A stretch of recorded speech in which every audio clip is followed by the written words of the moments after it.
Welcome to a new Daily Top Askreddit video. Today's topic. What's something your family raised you doing that you later learned was really weird? Grew up in a hoarder house. I look back at my childhood now and can't believe the cluttered nightmare I grew up in.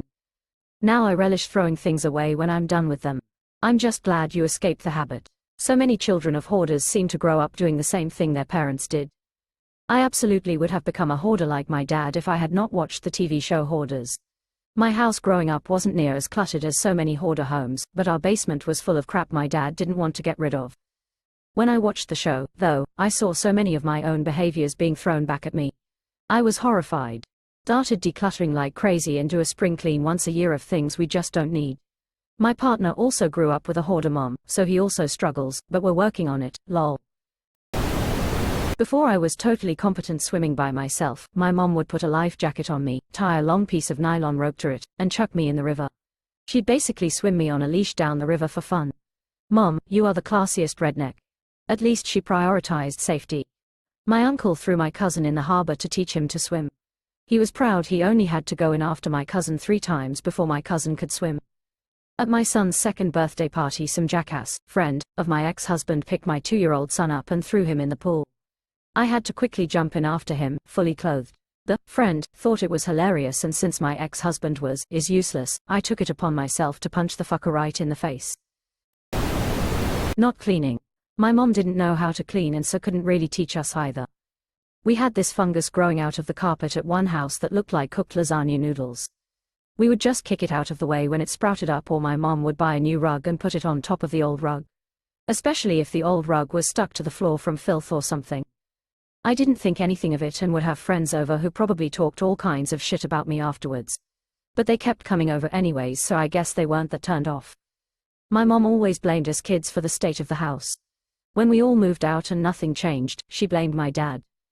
When they moved cities to a new place, after seeing the state of her new apartment, I could tell it's just a personal problem and she doesn't care enough to do deep cleaning things. Clutter everywhere, dirty ass floors, dust and dander. My house is absolutely spotless and she watched it while we were out of town for 2 months. Came home and it smelled like a zoo, my backyard was totally trashed, and she moved a bunch of my things around. She truly is a strange woman and needs some motivation in her life. I have no idea how people manage to actually keep their house clean. I live with just my son and my house slowly gets dirty and cluttered. Dishes are always taken care of, but I just don't have time during the week to clean. My life is so busy I don't have any time to actually clean. Never understood how anyone can keep their house spotless. My floors are clean and it's lived in, but not a style like some people I've seen. In the summer, my dad used to get us up, myself and 3 siblings, at 9 a.m., give us breakfast and then boot us out of the house and lock the front doors from the inside. We weren't allowed back inside until the street lights came on, unless it was only using the washroom or getting a drink. Our ages were 10, 9, 7 and 4 the first time he did it, because he told me, "You're old enough to look after them on your own now, and you're not sitting around the house on your fat asses all day."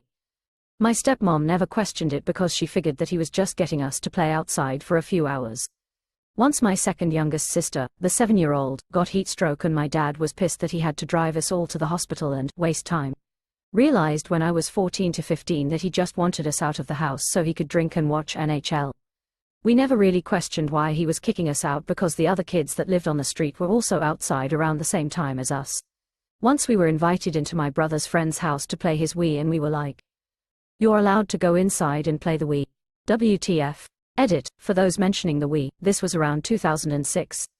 Edit 2, for those concerned with how we ate, yes we did eat during the day. My dad sometimes would put fruit or something out on the back deck table, but usually we'd get food from friends' parents, we'd find cash lying around and save up enough to get candy from the dollar store. There was a farm near the house and we'd eat the chives that grew naturally on the side of the property, steel crab apples, tiny green apples that are super sour, from their trees. Ha ha ha ha ha, fuck man, that brings me back. My parents were also fond of locking us out of the house. Go out and play, goddammit. Slam. I couldn't ride a bike. There were no other kids, at least my age, to play with in the neighborhood. Just hot dry streets to wander. I spent a lot of time in the library or sitting in the shade trying to keep cool. We weren't locked out, but we were expected to be out all day. I must have been between 10 to 13, so my younger brothers would have been 8 to 11 and 7 to 10. We would go miles away, we had a kind of vague boundary. And a street-like curfew. We mostly made dens and obstacle courses on a bit of land that had once been a shoe factory. My older brother didn't like being outside and away from his computer. He would usually sneak a book out and then spend the day sitting cross-legged on the top of the wheelie bin reading all day. 90s kids really were so neglected. My mum denies all knowledge of so much of this stuff now. Your mum's memory sounds like my mom's. I get, oh, that never happened. You always had an overactive imagination. I then say, or you're in the early stages of dementia because that 100% happened. There's no such thing as a perfect parent. I have said that last line to her quite a few times because she thinks she's perfect and never wrong. I'm hoping it sucks at some point. Catholic mother, Muslim dad, neither really practicing. We celebrated Christmas though, and on Christmas Eve night instead of doing the normal Christmas stuff like cookies, milk, etc. My dad would loudly pretend to violently chase Santa out of the house by yelling and cussing him out and throwing his shoe at him, which we would later find in places like the fireplace. Inshallah your dad catches that sneaky red bastard one year. This is adorable.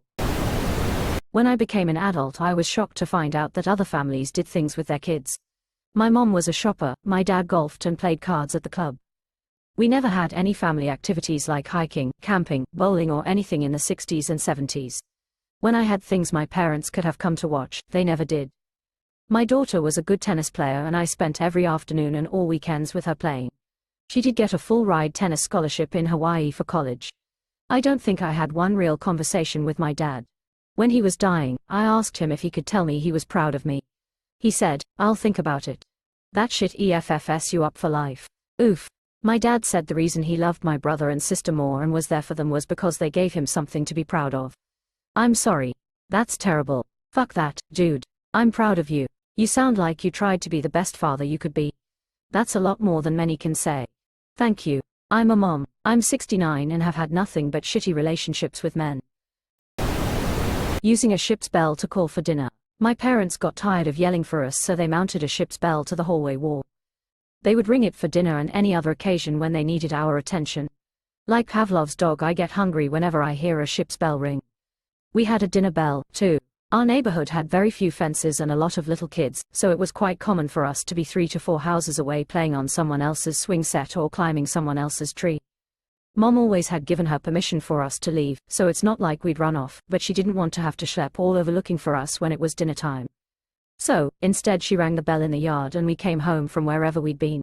If we were going a bit farther away, for any reason, she'd send us with a walkie-talkie, range of 1 mile, in case we couldn't hear the bell from where we ended up. Having your teen partners just move in. My brothers both had the girlfriends move in with us when they were 14 and 15, due to their home life being rough. When I was 14 my boyfriend of 3 months got kicked out, so he moved in with us no questions asked, for 2 years. Several of our friends also just moved in with us. Woman shrugging. We took in strays too. All 3 kids, who are in their 20s now, all had friends also move in. We couldn't stand the thought of young teens living on the streets, because that's where they were headed, and we had the room. My parents did the same. One of those strays ended up being my husband. We have been happily married for 12 years, sleeping in the same bed for 25. My parents are saints. They recently took in my cousin's 14-year-old. She was a total Dagon. Stole from them in the middle of the night, played loud music at all hours, skipped school, vapped, actively trying to get pregnant, etc. My mom took it so hard when she finally relented and had her brought to a group home. This child got mad at someone she lived with and decided to handle her own feces and smeared it all over this other kid's stuff. She got kicked out of the home and brought to her aunt's house. The aunt is a whole other story. Within 2 days she attacked her aunt. My mom still thinks she should have been able to help her. Sometimes no amount of love and hugs and respect will fix what is broken. I remind my mom at least once a week that her 2 kids are thriving and my happiness in my marriage is a direct result of her and my dad and how they interact with people. My brother has been divorced twice, but he still plays golf with his second ex. I flat out took my son's high school girlfriend from her mother and refused to give her back because her home situation was so bad. The kid showed up at my house with broken ribs. Maybe that's not normal, but the world would be a better place if it was. Whistling for each other. My mom didn't like yelling up the stairs. Apparently an easier solution for walking up them and addressing whomever she needed was to stand at the bottom and give a couple of sharp whistles. We would approach the top of the stairs, and from the bottom she'd tell us what she needed. Time for dinner. Whistle. I want you to come downstairs. Whistle. When I whistled for my at the time husband, he got irritated and said he wasn't a dog. I thought about it and I was like, I guess you're right. I now feel like whistling is disrespectful, and I'd never do it. At the same time, I have no problem that this is how our house went. It was more peaceful than shouting, and less work than walking. Just one of those weird family quirks, I guess. My family has a special family whistle, just 3 short notes then 1 long note. If we were out in a crowded place and I heard that whistle, I knew my mom or dad was looking for me. My mother's family did the same when she was young, so I was the second generation to learn this.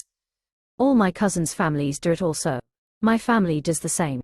We whistle to the tune of, "Let me call you sweetheart," to find each other when needed. Lol, I just whistled our family whistle and the cat appeared. I guess she knows. My family used coughing, weirdly enough.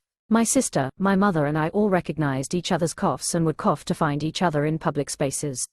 We, may have stopped doing that around 2020. For some reason, when I was little and me and my brothers were out playing in the woods behind the house, my dad used to whistle for us when food was ready or it was time to come inside. It's very effective and carries quite a distance. I would never use it inside, but for outside use it's really good. I will most likely do the same if I ever have kids.